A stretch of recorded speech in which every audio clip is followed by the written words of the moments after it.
Welcome to the Patriot Hour. I'm Michael, your host for April 6, 2018. Anon, Q clearance. We got some new updates. Don't go anywhere, and we're going to get right into it. You know what letter that is, Grover? I think so. What letter is this? Q. Q. This is indeed a Hey, Q. Froggy. Welcome to the Patriot Hour. I'm Michael, your host. If you're new, thanks for stopping by and checking us out. Please subscribe, like, share, tell your friends. If you don't know what Anon, Q clearance is, what are we talking about? The title of this video, or just jumping in for the very first time, you're going to want to look around. I got some other channel or videos on this channel, and there's tons of them around the World Wide Web. So please take a minute to get yourself acquainted. Okay, so we got some new Q.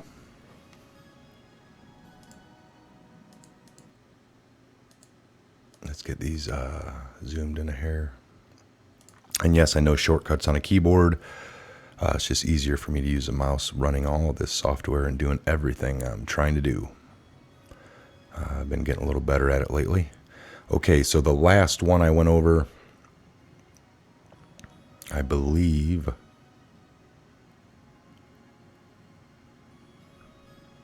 was 1038. Yes, we went over 1038. So we're going to go to 1039 in the series. This came out at 11:46 p.m. or a.m. So just a few minutes ago, folks. It's a New York Times article, 11:46, 1039 in the series. Here we go. So let me click this. The conspiracy theory that says Trump is a genius. Last week, Roseanne Barr, who, with the reboot of her show, has become one of the most prominent Donald Trump supporters in the country, tweeted that President has freed hundreds of children a month from sexual bondage, has broken up trafficking rings in high places everywhere, she wrote. The tweet has been since deleted. Barr's tweet, puzzling to the casual observer, was a reference to QAnon, an expansive, complicated pro-Trump conspiracy theory. The theory is fascinating as an artifact of our current political derangement.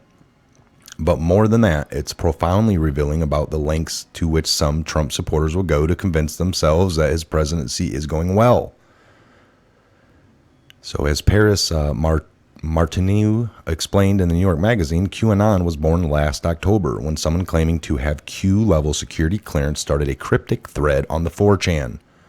The online message board and troll playground, it was titled, "The Calm Before the Storm," a phrase Trump had recently used. Q posted hints, some in the form of questions,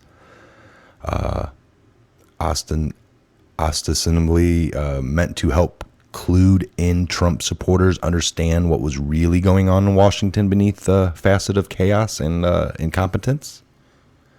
What is military intelligence? Why go around the three-letter agencies? ? From these clues, a sprawling community on message boards, YouTube videos, and Twitter accounts has elaborated an enormous, ever mutilating fantasy narrative about the Trump presidency. In the QAnon reality, Trump only pretended to collude with Russia in order to create a pretext for hiring of Robert Mueller, the special counsel, who is actually working with Trump to take down an inconceivable evil and powerful network of coup plotters and child sex traffickers that includes Hillary Clinton, Barack Obama, and George Soros. QAnon points out that this is the beginning of the end for the Clintons, said Jerome Corsi, a prominent proponent of the lie that Obama was born in Kenya, on a YouTube broadcast in January. He warned that the world would be forced to contend with the films of innocent children pleading for their lives while people were butchering them. Once that happens, presumably, Trump will be revealed as a master of a 12-dimensional chess game who successfully distracted smirking elites with his buffoonery while he was quietly saving the world. Posts on their other websites, as well as YouTube videos, Twitter accounts, and even a book, have taken the theory in countless directions, encompassing characters from the model Chrissy Teigen to disgrace politician Anthony Weiner. The creativity poured into QAnon is striking. It is like something between a sprawling work of crowdsourced postmodern fiction and an immersive role-playing game. But for many people, QAnon is very real. Barr has tried to make contact with Q on Twitter. InfoWars, the website run by conspiracy theorist Alex Jones, who has a close relationship with Trump, confidant Roger Stone, has consistently promoted it. Last month, Cheryl Sullinger, senior vice president of the anti-abortion group Operation Rescue, posted an article on the group's website about an intel drop from Q revealing a White House plan to end Planned Parenthood. Sean Hannity retweeted a post with the QAnon hashtag. Okay, I'm almost done here, folks. Sorry. Didn't know it was so long. Some elements of the QAnon conspiracy theory, secret elites kidnap children, are classic. Even, this is the kidnappings, the pedophile rings. It's all true. I don't know why they're making a joke of it in this article. Even atypical or archetypical. In all Western culture, you can argue that all conspiracy theories, no matter how diverse, come from the idea of the Jewish abducting children. Chip Burlett, the co-author of Right-Wing Populism in America, Too Close for Comfort, told me, stories about globalists stealing children for sex aren't that far removed from stories about Jews stealing children to use their blood-making matzo. One twist, however, makes QAnon unusual. Conspiracy theories are usually about evil cabals manipulating world events. QAnon, by contrast, is a conspiracy theory in which good guys, in this case Trump and his allies, are in charge. It's a dream of power rather than a bitter alibi for victimhood.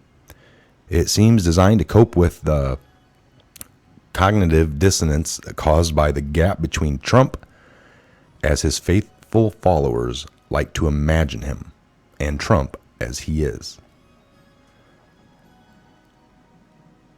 On Thursday, the usual even-keeled Mike Allen published a piece in Axios titled "The Case for Extreme Worry" about how those close to Trump are panicked by his erraticism. The president's whims and resentments have led to stock market convulsions and may soon result in painful tariffs that affect American farmers.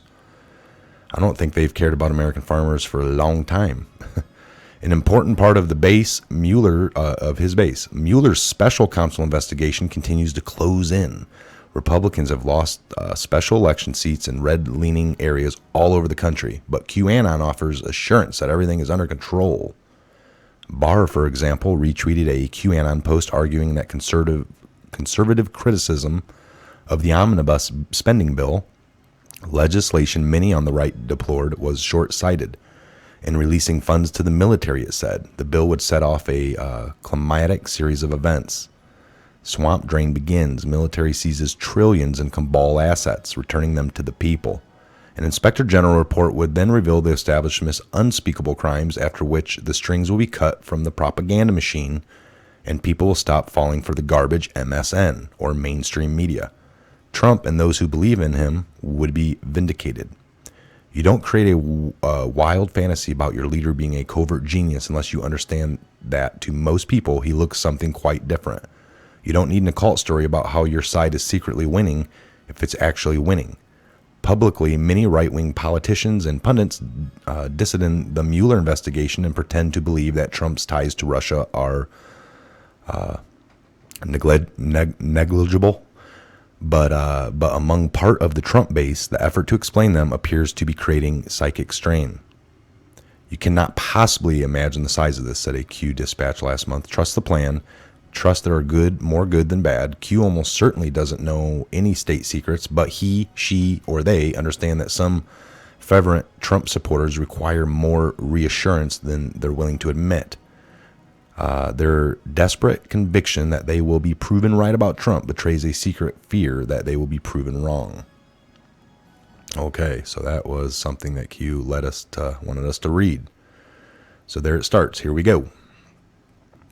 1040, the same article, 1040 in the series, same article retweeted here, or reposted, not tweeted. 10:40. This one came in at 11:50 p.m. or a.m. My bad. 11:50 a.m. 10:40 in the series. Would you believe they called the White House for comment prior to publishing? Question mark. Q. Wow. So here you go. Would you believe they reposted, and then he did another link here. So this is 10:41, last one so far in the series. A white Fox News article. Click on that. String of U.S. military aircraft crashes in 2018 continues deadly trend. So let me grab this, copy. Do a quick update here just to make sure nothing else has popped in. And we'll go to this little link. Let me get this up.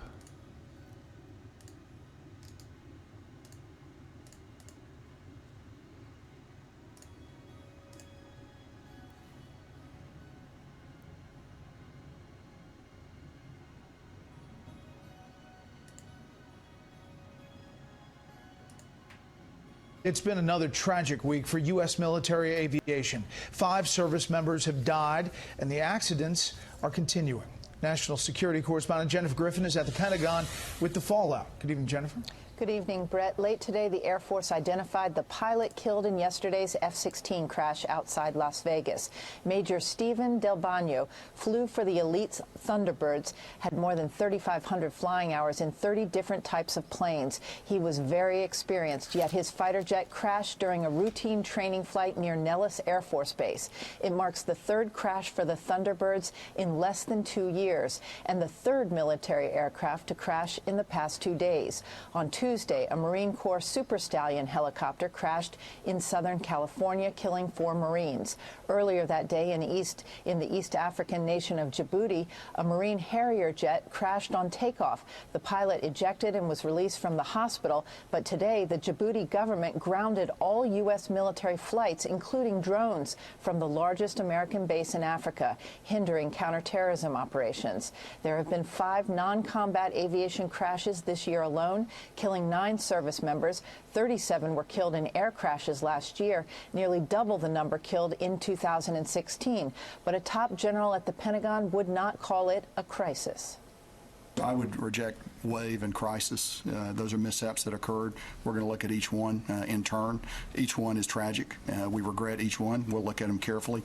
I'm certainly not prepared to say that it's a wave of mishaps or some form of crisis. The House Armed Services Chairman Mac Thornberry warned the White House not to rob the military's readiness money to fund the National Guard at the border. When President George W. Bush sent 6,000 troops to the Mexico border, it cost $415 million, money that was stripped from the Air Force and Navy's operations and maintenance budgets. The Pentagon just received $700 billion. A sizable portion of that is supposed to help fix aircraft and improve pilot training. Brett?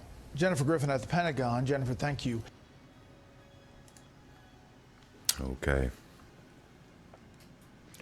So there you have it, folks. Just crazy. Okay, and there was no new updates. Just wanted to let you know that. I did want to touch base on, let me see here.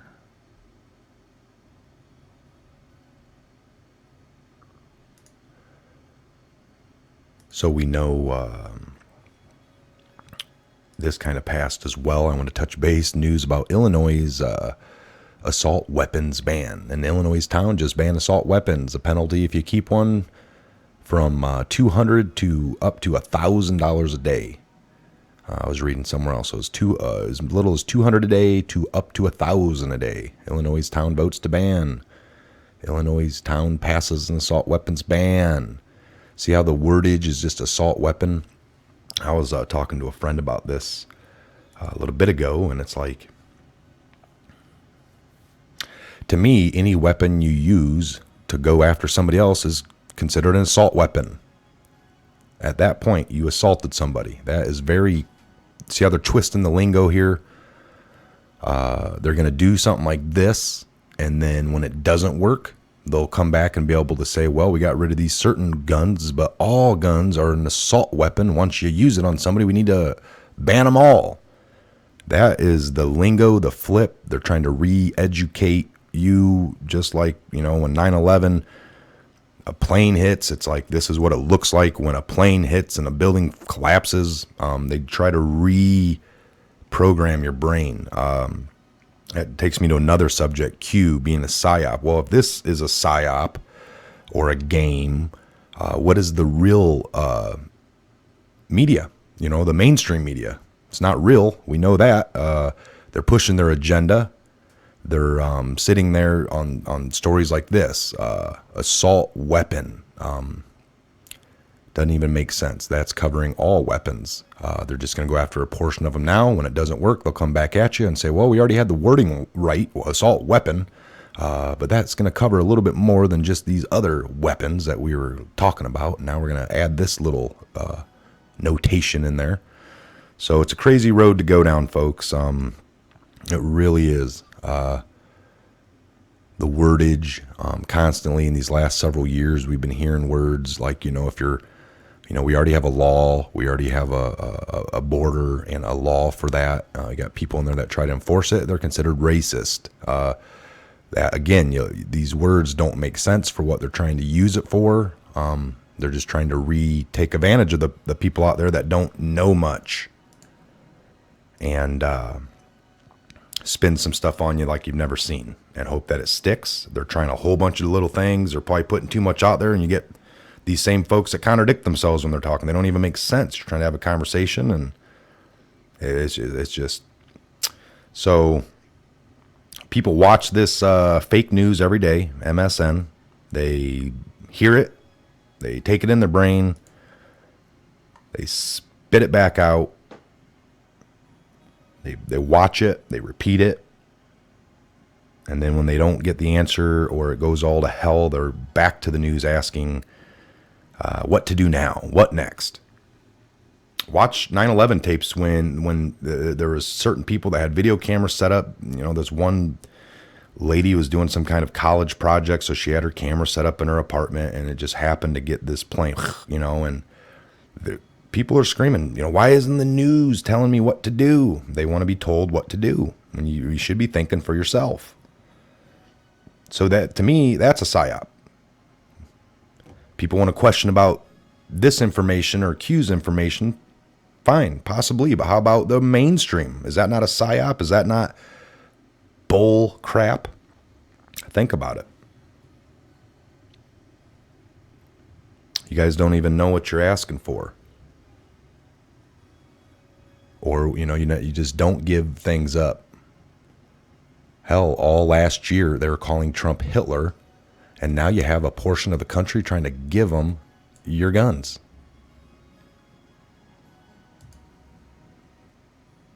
How stupid you got to be? When will you ever wake up?